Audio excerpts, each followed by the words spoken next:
แนวเล้าสั่งซาดแขวงพงสาลีจัดกองประชุมทาบทามบุคลากรเพื่อบรรจุเข้าเป็นห้องประธานแนวเล้าสั่งซาดแขวงในวันที่23มิถุนายน2565แนวเล้าสั่งซาดแขวงพงสาลีจัดกองประชุมทาบทามบุคลากรที่จะบรรจุเข้าเป็นห้องประธานแนวเล้าสั่งซาดแขวงโดยการเป็นประธานห่วมของทานบุญทวีโสสุกันประธานกวดกาพักลัดแขวงและทานพรไซแก้วสมพันธ์ประธานแนวเล้าสั่งซาดแขวงพงสาลี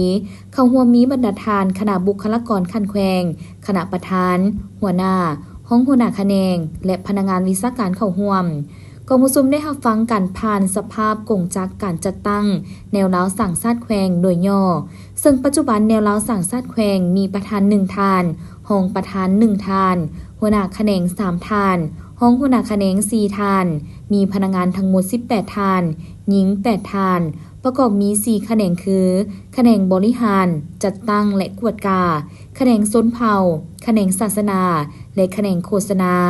พร้อมนี้ในกองประชุมยังได้รับฟังการผ่านมาตรฐานเงื่อนไขของผู้ที่จะเข้าเป็นห้องประธานแนวเล้าสั่งซาดแขวงรับฟังการมีคำเห็นชี้นำต่อการทาบทามเพื่อคัดเลือกผู้ที่มีมาตรฐานเงื่อนไขครบถ้วนบรรจุเข้าเป็นห้องประธานแนวเล้าสั่งซาดจากนั้นก็ได้พร้อมกันใส่สิทธิประชาธิปไตยคัดเลือกบุคลากรและดำเนินการป้อนบัตรตามระเบียบการ